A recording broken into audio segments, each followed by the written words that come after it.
Hello guys, welcome back to your YouTube channel the smoky explain. हम हमारे channel पर Marvel movie series के सब पार्ट को सीक्वल वाइज एक्सप्लेन कर रहे हैं, जिनको अभी तक 4 फेज में रिलीज किया गया है। आज हम फेज 2 की 9th movie captain America the winter soldier के बारे में बात करेंगे, जिसको 2014 में रिलीज किया गया था। ये movie captain America the first Avenger और एवेंजर मूवी की स्टोरी के बाद को फॉलो करती है। मूवी को एंड तक जरूर देखना, क्योंकि इसके पोस्ट क्रेडिट सीन इसके आगे आने वाले पार्ट से कनेक्टेड हैं। गाइस, हमारे चैनल पर मार्वल के फेज 1 की सारी मूवी को सीक्वल वाइज एक्सप्लेन कर दिया गया है, जिसका लिंक डिस्क्रिप्शन के अंदर है। अगर आपने अभी तक हमारे चैनल को सब्सक्राइब नहीं किया है तो कर लें। तो बिना किसी देरी के मूवी पर आते हैं। मूवी की स्टार्टिंग में स्टीव रोजर्स को दिखाया जाता है, जो न्यूयॉर्क के हमले के बाद अब शील्ड का एजेंट बन गया है और वो खुद को प्रेजेंट टाइम के हिसाब से ढालने की कोशिश कर रहा है। स्टीव मॉर्निंग में जॉगिंग के टाइम सैम विल्सन से मिलता है। सैम विल्सन खुद को एक आर्मी का सोल्जर बताता है। यहाँ से नताशा आकर स्टीव को अपने साथ में ले जाती है, जहां अब वो एक शील्ड के मिशन पर जाते हैं, जिसको लीड एजेंट रोमोलॉफ करता है। कैप्टन के साथ टीम एक शिप पर आ जाती है, जिसमें हाइड्रा के आतंकवादी कुछ लोगों को बंधक बना के रख रखा होता है। स्टीव उस शिप पर आ जाता है और वो आतंकवादियों के लीडर जॉर्ज बेट्रोक से मिलता है, जिससे स्टीव रोजर्स की फाइट होती है और जॉर्ज स्टीव को अच्छी खासी टक्कर देता है, लेकिन एंड में स्टीव उसको मार गिराता है और दूसरी तरफ एजेंट रोमोलॉफ बंधकों को छुड़वा लेता है और नताशा रोमोलॉफ शिप के कंप्यूटर में से सारा डाटा कॉपी करने लगती है। इसी बीच स्टीव वहाँ पर आ जाता है, जहाँ स्टीव को कुछ पता नहीं होता है कि नताशा क्या कर रही है। तभी शिप के ऑफिस में एक बड़ा धमाका होता है। यहाँ से सीन शिफ्ट करके शील्ड के हेडक्वार्टर ट्रिस्कलैंड में दिखाते हैं, जहाँ स्टीव निक फ्यूरी से आकर मिलता है और बोलता है कि तुमने मुझसे फिर से झूठ बोला, तुम्हारे कारण टीम खतरे में पड़ गई थी। निक फ्यूरी स्टीव रोजर्स को एक बेस कैंप में ले आता है और प्रोजेक्ट इनसाइट के बारे में बताता है। इसमें बड़े बड़े फाइटिंग प्लेन के साथ 3 बड़े हेलीकेयर भी होते हैं, जो सैटेलाइट पर काम करते हैं, जिनका यूज बाहरी ताकत से बचने के लिए कर सकते हैं। स्टीव निक फ्यूरी के प्रोजेक्ट इनसाइट से ज़्यादा खुश नहीं होता है। यहाँ से स्टीव रोजर्स अपनी पुरानी दोस्त पेगी से मिलने जाता है, जो अब बूढ़ी हो चुकी होती है। स्टीव पेगी के साथ उसकी पुरानी बातें करता है। सीन शिफ्ट करके शील्ड हेडक्वार्टर में दिखाते हैं, जहाँ निक फ्यूरी नताशा की लाई हुई फाइल को डिकोड करने की कोशिश करता है, लेकिन निक फ्यूरी उसको डिकोड नहीं कर पाता है। निक को यहाँ पर कुछ शक होता है और वो वर्ल्ड सिक्योरिटी काउंसिल की मीटिंग में जाकर inside security officer Alexander Pierce से मिलता है और प्रोजेक्ट इनसाइट को डिले करने के लिए बोलता है। निक फ्यूरी अपनी कार से निकल जाता है और उसकी एजेंट मारिया से बात करता है। तभी निक फ्यूरी पर एक बड़ा हमला होता है। निक फ्यूरी उससे बचता है और वहां से भागता है। तब यहाँ निक फ्यूरी के सामने एक किलर आकर निक फ्यूरी की कार को उड़ा देता है, लेकिन निक फ्यूरी चालाकी से वहां से भाग जाता है और वो स्टीव रोजर्स के घर में पहुंच जाता है। स्टीव को उसके घर में निक फ्यूरी जख्मी हालत में मिलता है। निक फ्यूरी फोन में मैसेज के जरिए स्टीव से बात करता है और बोलता है कि इन सब में शील्ड मिला हुआ है। तभी निक फ्यूरी पर गन से शूट हो जाता है, जिससे निक फ्यूरी घायल हो जाता है। निक यहाँ पर स्टीव को एक पेन ड्राइव दे देता है और बोलता है कि किसी पे भरोसा मत करना। स्टीव उस किलर के पीछे जाता है, लेकिन स्टीव उसको पकड़ नहीं पाता है। दूसरी तरफ निक फ्यूरी को हॉस्पिटलाइज कर दिया जाता है, जहाँ नताशा, एजेंट मारिया और स्टीव रोजर्स भी होते हैं और उनके सामने निक फ्यूरी मर जाता है। यहाँ से स्टीव एके कैप्टन अमेरिका को शील्ड के हेडक्वार्टर में बुलाया जाता है, जहाँ वो अलेक्जेंडर पियर्स से मिलता है। पियर्स कैप्टन से निक फ्यूरी के बारे में पूछता है, जब निक फ्यूरी कैप्टन के घर में आया था, लेकिन कैप्टन बोलता है उसको खुद नहीं पता कि फ्यूरी के घर पर क्यों आया था। कैप्टन वहां से लिफ्ट से जाने लगता है। तभी उसके साथ एजेंट रोमोलॉफ भी आता है और उसके साथ कुछ सोल्जर्स भी होते हैं, जो पियर्स के कहने पर कैप्टन पर हमला कर देते हैं। लिफ्ट में कैप्टन की फाइट होती है और कैप्टन सबको मारता है और लिफ्ट से वहां से कूदकर भाग जाता है। यहाँ शील्ड में पियर्स कैप्टन अमेरिका को भगोड़ा घोषित कर देता है, क्योंकि कैप्टन को निक फ्यूरी के मरने के बारे में पता है और वो कुछ बता नहीं रहा है। इसलिए अब सारे शील्ड कैप्टन अमेरिका को पकड़ने में लग जाती है। कैप्टन अब नॉर्मल लोगों की तरह बचकर रहता है, लेकिन नताशा रोमनॉफ कैप्टन को ढूंढ लेती है। नताशा कैप्टन से उस पेन ड्राइव के बारे में पूछती है, जिसको निक फ्यूरी ने कैप्टन को दिया था, लेकिन कैप्टन उसके बारे में कुछ नहीं जानता है। नताशा स्टीव की मदद करती है और उस पेन ड्राइव के बारे में पता करती है। नताशा एक कंप्यूटर से पेन ड्राइव को ओपन करती है, जिसके अंदर पता लगता है कि न्यू जर्सी में एक बंकर है, जहाँ पर शील्ड की काफ़ी जानकारी है। कैप्टन और नताशा उस लोकेशन पर जाते हैं और वो उस बंकर के अंदर आ जाते हैं, जहाँ उनको एक सुपर प्रोग्राम मिलता है। नताशा उसमें पेन ड्राइव को लगाकर उसको ऑपरेट करती है।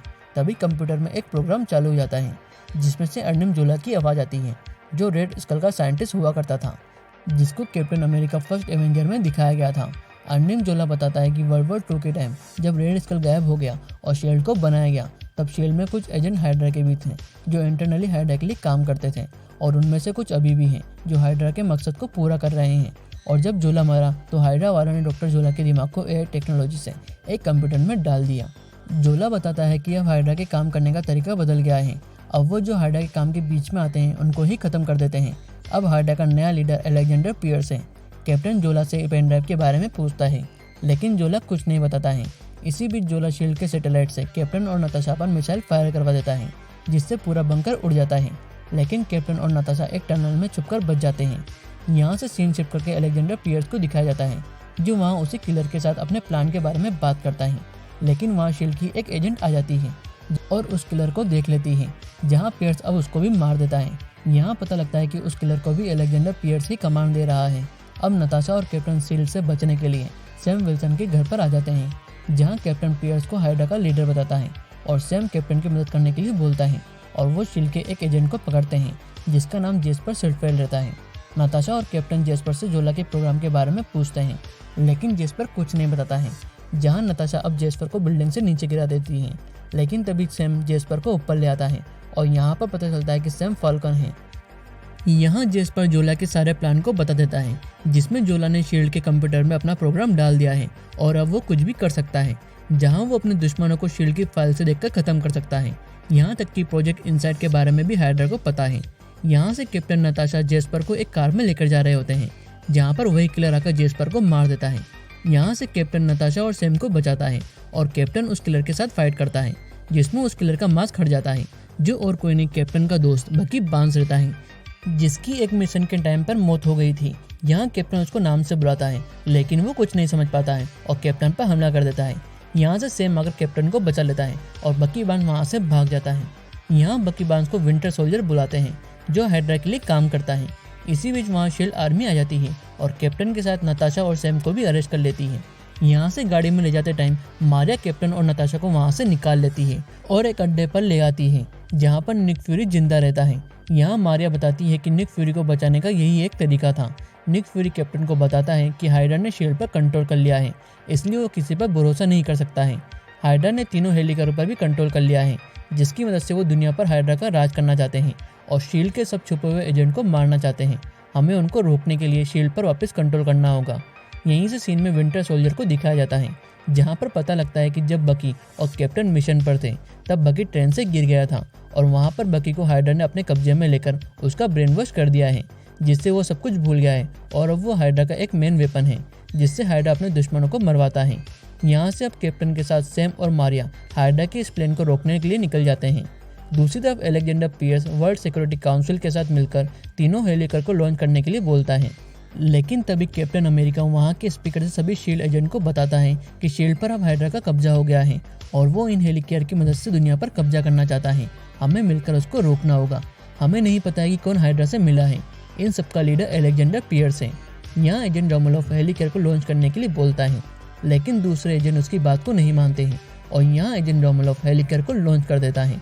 दूसरी तरफ वर्ल्ड सिक्योरिटी काउंसिल में अलेक्जेंडर पियर्स वहाँ के सभी मेंबर्स को मरवाता है, लेकिन वहाँ एजेंट नताशा उनमें से एक ओल्ड लेडी के फेस में होती है और फाइट करके सब कंट्रोल अपने पास में ले लेती है। इसके साथ शील्ड और हाइड्रा की जानकारी इंटरनेट पर भी वो डाल देती है। यहाँ कैप्टन और सैम मिलकर हेलिकॉप्टर को ऑपरेट होने से रोकते हैं और हेलिकॉप्टर में लगी डिवाइस को उनके हार्ड डिस्क से चेंज कर देते हैं, जिससे दो हेलिकॉप्टर का कंट्रोल अब मारिया के पास में आ जाता है। कैप्टन तीसरे हेलिकॉप्टर में वो हार्ड डिस्क लगाने जाता है, लेकिन कैप्टन को रोकने वहाँ पर विंटर सोल्जर भी आ जाता है और उनकी एक तगड़ी फाइट होती है।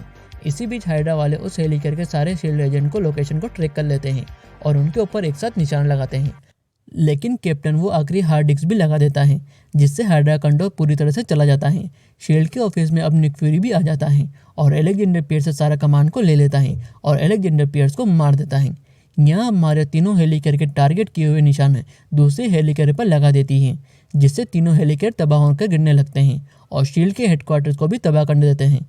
यहाँ निक फ्यूरी और नताशा उस हेलिकॉप्टर में से सैम को बचा लेते हैं, लेकिन कैप्टन अभी भी एक हेलिकॉप्टर में होता है, जहाँ पर विंटर सोल्जर अभी भी कैप्टन से फाइट कर रहा होता है।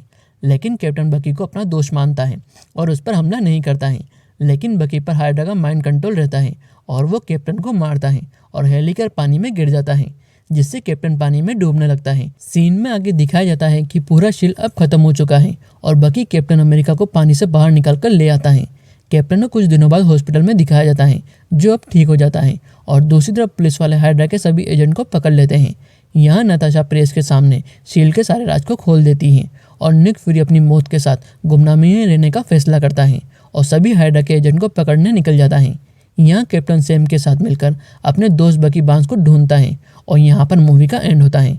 मूवी के लास्ट में मिड क्रेडिट सीन दिखाया जाता है जहाँ पर हाइड्रा का एक एजेंट बैरन स्ट्राकर को दिखाते हैं जिसके पास लोकी की वो टेसरेट क्यूब वाली छड़ी होती है जिसकी मदद से वो लोगों पर एक्सपेरिमेंट करता है। जहाँ उस छड़ी की ताकत से 2 वॉलंटियर को पावर मिल जाती है जिनका यूज स्ट्राकर एवेंजर के खिलाफ करेगा। सीन में आगे विंटर सोल्जर को भी दिखाया जाता है जो अपने वजूद को तलाशने के लिए निकल जाता है और यहाँ पर मूवी का एंड होता है। सो गाइस, आपको ये मूवी कैसी लगी लाइक और कमेंट करके बताएं। अगर हो सके तो ये वीडियो अपने दोस्तों तक शेयर करें।